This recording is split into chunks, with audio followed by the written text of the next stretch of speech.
And he was here from 2003 to 2013, you said? Mm-hmm. That's right. Jay Coffey joins us in the studio. What's up? Good morning, guys. Long time no see. Yeah. Better known as Coffey. The last time I saw him, I was hammered. That seems like every time I see you, to be honest, Lou. No, Really? You were hammered? Yeah, no, I don't really even drink anymore. But the last time I saw him, we went golfing. I golfed about 3 holes, and that was it. Yeah. And I just sat in the cart making obvious observations. Obvious. Yeah. Now, after being friends with you all these years, I didn't know you're a smooth jazz listener. Absolutely. I knew. Yeah. Who's not a smooth jazz listener? Lou. I equate jazz to masturbation in that the only one enjoying it is the person performing the act. You're wrong. And juvenile. Very juvenile. You're wrong. Jay has an open mind when it comes to music. He likes a lot of different types of music, unlike yourself. So do I. I love a lot of different types of music. What? I don't like jazz and I don't like country, but everything else is on the table. What is everything else? Everything else is rock and roll, alternative rock and roll, hip hop. You suck. Other kinds of hip hop. It's just rock and roll and hip hop. Let's ask Jay some questions because that's why he's here. Yeah, tell us about Paul Hardcastle. Oh, Paul Hardcastle? Are you kidding me? Tell him to shut up. It's one of the best. He's the god of smooth jazz. He's like there's no one bigger than him. Have you ever heard of Foreplay? Foreplay, yeah, I'm familiar with Foreplay. Okay, well, that's not the Foreplay I'm talking about. The band. Larry Carlton, Lee Rittenhour. Rittenhour, yeah. Yes. I got a Rittenhour poster in my kitchen. We're done talking smooth jazz. So, tell people, let's do the what have you been up to since leaving radio? Wow. A lot has changed in my life. I had a son. He's a 12-year-old genius. He's 12? He's 12 and a genius, yep. I can't believe he's 12. Divorced. I remember at the time when I was an intern for this morning show, going way back to the Ethan and Omelet days. And I was married to, at the time, just Miss Coffey. That's what everyone called her. She was Coffey's wife. Actually, hot wife is how it was known. Yes. No longer the wife. Got divorced. Yeah. You guys friends still? Actually, we are better friends now that we're divorced than we were married. Sometimes it has to happen that way. I live about 100 feet away from my ex-wife now. Wow. Yeah. No, it's great for my son. No, it's a great scenario. Do you remember the time we had the hot tub party at your house? Yes, I do. I heard about this party. Yeah. It was nuts to butts in the hot tub. Yeah, there was another time, different time. Can we not mention my son in compromising positions? Yeah, he got hammered and he had a bowl of popcorn on his head, but he had no pants on. Yep. And he said he was a construction worker. Okay. And that we needed to call Kelly. That's what he kept on saying. You got to call Kelly. She was in Nashville at the time. Oh, that's right. Yeah. You were talking about back in the day when you were here, and we know that the energy at that time, there was a lot of competition, Yes. but friendly competition in the hallways, right? Big time. Well, I started as an intern here, and then I ended up getting a whole bunch of different shows through being here. Do you remember Sunday Morning Lost Classics with Jay Coffey? Yeah. I love that show. Yeah. Oh, yeah. And then because of that, I actually became friends with your son, Matt. Right. Which became the Carrie and Coffee show. And that's when things got really competitive I would say with you too, Lou, because Lou was you were doing the stand-up and Matt and I were doing our thing, which was totally different than anything was on the radio at the time for NASCAR related. Now, didn't you guys almost, what's the word I'm looking for?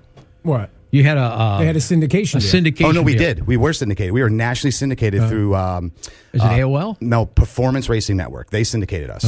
And we were rock stars. We really were. Everywhere you made large amounts of money. Well, yeah. It's radio, so slow down. No, we made money, but not enough to support doing it full time. Sure. So it was just a weekend show. And we actually did have, I just say now on the air, and Matt will tell you when you talk to him, we had an offer to go to North Carolina, and we were going to broadcast from Charlotte Motor Speedway Monday through Friday, and that was going to be our full-time jobs. What happened? I was married. I didn't want to leave the area. Yeah. And then... You pulled a Costanza. No. Thank God I didn't have to make that decision. I didn't have to say no. The plug was pulled because of the economy. Everything within a week just tanked. And Bruton Smith, who was the owner of the company, was like, "Yeah, we just don't want to spend the money right now." So I remember that vaguely. Yeah. Yeah. So no, we were on the verge. We were always on the verge of doing something great. Yeah. And then I had my son, and then Matt got married, and he had kids, and we just kind of stopped doing the show. Yeah. But it didn't stop when we left this building. We went to another station. Yes, I remember We left that. and we were across town and we were doing very well there. But then the money dried up and It's like the people here just didn't seem to care about it and thought that it was, I don't know what they thought, but they weren't interested. They had like Kyle Busch and Carl Edwards. You name the guys. They knew you guys all by name because we haven't mentioned this. It was a NASCAR show. yeah, it was NASCAR based. We would have breaks where it had nothing to do with NASCAR because we knew that you could not just do 24/7 NASCAR. No one's going to listen. Right. We stayed in Josh Turner's motorhome. We went to New Hampshire. We had on Montgomery Gentry. We met Luke Bryan on his way up before he was even famous. I mean, we had Bob Saget on. We had the late Bob Saget. We had Mike Rowe. We had all these guys on who had nothing to do with NASCAR, but they heard of our show. And like you said, like Jeff Gordon knew who we were. Dale Earnhardt Jr. knows who I am. So inside joke there. But it was surreal for me. Here's my favorite part of your show.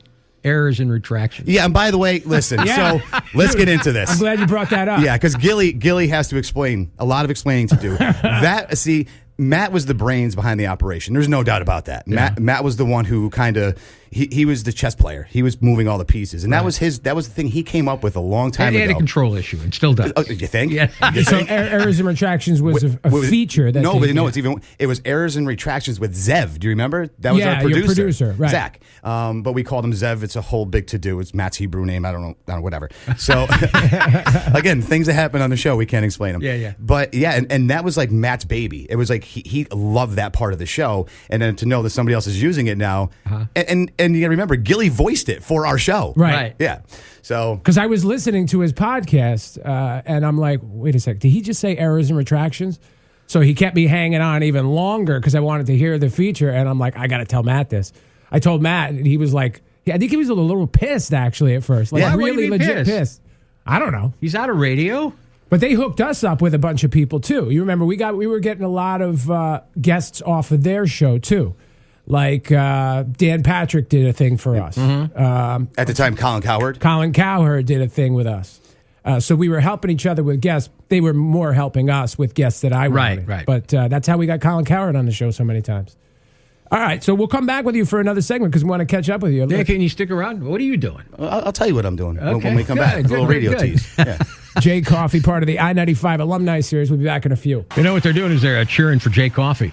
That's right, buddy. Who's with us this morning. Part of the I-95 alumni series. That is correct. Part of our Bringing It Back series. It's also I-95. Yes, welcome. Hey, Jay. Richard Elliott. Add Richard Elliott to the smooth jazz list. Oh, jeez. Richard Elliott. Amazing. Richard Elliott. So we got Richard Elliott. Yeah. Why are you writing these things down? You're not going to listen to it. Rittenhauer.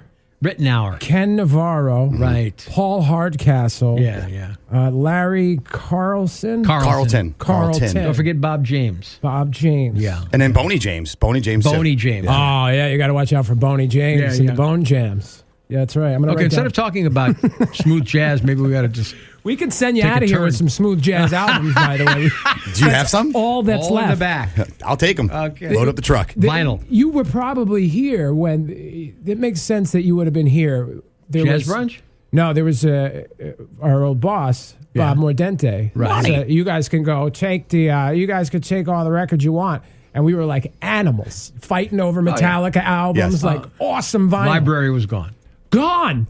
In a matter of a week, Smooth we picked jazz this album is still back there. And what does that tell you? But there's not a lot of well-rounded people around here anymore. Well, you could take them, man. They're all mine. yours. I'll take them. Look at me making decisions I'm not allowed to make. That's great. Just giving away stuff. So talk about, the Carrie Coffee Show was a big deal. You guys kind of started because of here. Obviously, you built your relationship with Matt. Well, start with that. Start with your relationship with Matt. Well, so a lot of people don't know Matt this. Carey, by the Matt Carey, Ethan's son. I have to keep saying that every time. He hates him. Which is our I know, joke. I know. We always would introduce him as Ethan's son because it really burned his ass. Hated it. So I came in here as a 26-year-old intern. And Matt actually didn't want to hire me. He said, I don't like to hire guys going through a midlife crisis or a career change. Yeah. But his assistant, Taryn, do you remember Taryn? Oh, yeah. She convinced Matt to make it happen. So I started, and I had no desire to be on the air. None at all. I wanted to be like backroom stuff. Right. I wanted to produce. I wanted to Sure. do production and all that. And then Matt and I never got along. We just didn't click. And then Matt left not long after that to take a job, I want to say, in Alabama. I think it was Alabama. It wasn't. Well, he got his first offer up in Albany as an assistant PD, but he got really homesick real quick. Yeah. And he came back. This is when he was in early 20s. Then he got another job offer in, was it Oklahoma? Yeah. That's Oklahoma. Yeah. And that's when he came back and he was living in your basement. Yes. And I remember you had me come and do some work at your house. I can't remember for what it was at the time. And Matt and I became friends while he was living in your basement listening to the Dan Patrick Show. Wow. That's how the whole show became a show. Sounds kind of sad, doesn't it? It does. And by the way, so far, we all agree that Matt's a brilliant radio personality Yes, and just a great mind for radio. But I don't think we've said one nice thing about him yet. No. It all makes him look bad. The living in the basement, mad about this, took a job, came back 5 minutes later. It's all the things that we know gets on his Here's nerves. the thing. He knew when to get out of radio. Oh, he did. He got I think Matt and I, we stopped about the right time. It was at the height of NASCAR. Right now, NASCAR is in the tanks. No one watches it anymore. The rules are all different. Are they really? Yeah, everything is totally different. The cars are different. There is a local guy who made it big though, Ryan Priest. He was a modified driver. He is now driving for Stuart Haas. See, I've never heard the name. Yeah, well, his very first interview he ever did was on the Carrie and Coffey show. His very first interview, and he was so nervous he was shaking. Now you see him on TV, and he's doing, national interviews. Bigwig, huh? Yeah, bigwig. But believe it or not, the original name of the Carrie and Coffee show was Balls and Tires. I remember that. And It's supposed to be baseball and NASCAR. it's supposed to be baseball and NASCAR, and we realized that was the stupidest name we could possibly come up with. It was juvenile, it was stupid, but and we were advised by a whole bunch of people to not go with that name, But Matt and I, we formed a really good friendship because of that show. And even with Lou, like, radio does this thing to people that you don't realize. You get to know people's personalities because you're around each other so much. Like, there was a time where this place was happening. You couldn't go down the hallway. You have to close this door every single day because it was so loud. There was camaraderie. There was fights. People in the bullpen, just hanging out. And I think there were two heydays here. Like, your 1980s style stuff that him and I can't relate to. You guys did otherworldly Animal House type stuff. Right. And Probably then, illegal as well. But whatever. And then late 90s, early 2000s was a wild time around here. Yeah, and it was a blast for me. The memories I have from being here are great. The friendships, they lasted forever. Like, I have friends from high school that I don't even talk to anymore. Do you remember Nancy Strauss? No, I do not. She was an intern when actually the Breakfast Flakes, Tim and Buzz, were doing the show. And I just talked to her recently. She had an i95 police satin jacket. She wanted to give to me if I wanted it. She ended up working with Deep Purple, with Heart, doing like management type stuff. She said it was such a learning experience. And Tim and Buzz helped her out, worked with her. And she was a very intelligent woman. But she loved it here. She just went on and on and on about the 80s. Yeah. Here at I-95. You should see, like, if you remembered half of this stuff. Yeah, that's why it's nice to have Mike Allen around sometimes because he remembers all the stories. You're like, you've had some serious head trauma along the way that we're not aware of. I think maybe Mindy hit me with a frying pan. But no, the thing is that it was just I-95 was it. Right. I mean, we're still it, but back then it was a different world. There's a whole bunch of stuff that we used to do. Yeah, the beach parties, whenever I get together, like I have a girlfriend at the time, and I try to explain to her all these things that we were going through, like doing radio. The stories I'm telling her, she doesn't believe half of them. Like the stories that I tell people about this place, people think I'm making them up. Yeah, that's true. I've encountered that. Like what? Well, we can't tell them on the air. Oh, okay, sorry. Yeah, those. There's a lot of them. And the ones you can say, you end up like name dropping. Yeah, which we've had a lot of opportunity to do that because we've come across all these different people over the years that are influential in so many different fields. So you name drop, no one believes you. You tell the stuff that you really shouldn't say on the air, no one believes you. It's all made up. Okay, didn't happen. Actually, a really quick memory. I'm looking at this board because it's still the same board that you were running when I was here. I'm not shocked. Yeah. Do you remember the first time I was on the air? How it happened? Vaguely. All right, so I was asked. Oh, we were doing the home invasion, Omelet and I. Yes. Over in Brookfield. Yes, so I was asked to run the board, and I was already nervous just to run board because I didn't really know much. Like I said, I didn't want to be on the air. Right. And Omelet used to bring his dog Parker everywhere he went. Everywhere. To the bathroom, to store, everywhere he went. Who did more coke, him or the dog? Can we throw another person into the mix and we're still working in that room there? I don't think we should. No, I probably not. So the dog apparently had knocked the cord out of the machine. The dog in the house? The Parker, his dog. He knocked the cord out, which put us into dead air. So I'm sitting here in this studio, never been on the air before. I don't even think I was your intern for the morning show yet. Yeah. I was just 5 days into the business. I didn't know what I was doing. All I was told to do is push this button, push that button. Right. So now we have like 5 seconds of dead air. Now the phone's ringing. There's nobody in the building yet. This is 6:45 in the morning. Right. We have dead air. I had to go on air.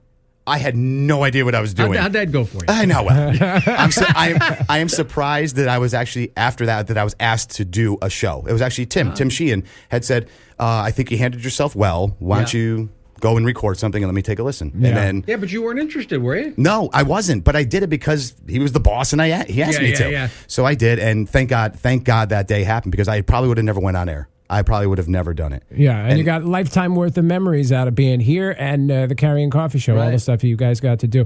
Is there anywhere like anybody can go listen to old episodes of the Carrie and Coffee Show? Oh, wow. That is a Matt question. Yeah. That's a Matt question. I think I have every piece of audio we've ever recorded. There's got to be close to, I think we counted up one time, 26,000 hours. You should turn it into a podcast. It's really not that hard. No, we'll get in trouble. Some of the things we used to say, with Joe Rogan, everything that's going on in this world right now, no, we can't. Yeah. I got you. You got to remember, it was a totally different time. Well, you could bring back the show. I've been saying this for years. I do. Bring back the show. I want to do the show again. Even if it's as a hobby, Yeah. I mean, right now things are a little tricky with schedules and kids and families, but Matt and I have toyed with the idea of bringing it back. Not like we did before. It would definitely be online, some kind of podcast like you guys do. But no, I'm very interested in doing it because I love to talk, obviously. And Matt and I, we just talked the other night on the phone for 2 hours. Like we didn't miss a beat. We don't interrupt each other. We had this chemistry that doesn't happen. You guys have it. Yeah. To not talk over somebody. 15 years, you get to know. Is it 15 years? Yes. Yeah. Wow. Yeah. I remember when you were interviewing for what were they not interviewing? You were auditioning. Yeah. I was here for that because Finster was one of the guys in for it. Rob you were Smith. Here. Rob so Smith. who's Matt's best friend? Is it you or Dave Stelvey? Everybody fights over Matt's. No. Over Matt's I have the answer. Who was his best man in his wedding? Okay. That's That'd true. be me. There it is. Everybody fights over Matt's friendship. It's always been that way. But do we really want it though? No. Well, Jay, this has been a blast. We're out of time for sure. But, Thanks for having me in. We appreciate you coming thanks by. for coming in. It was fun. I love talking about the old days. The olden times. That's right. I didn't even know you guys did a morning show still, to be honest with you. Wow. All right. Well, get out. Thanks, Jay Coffey, thanks a lot, man.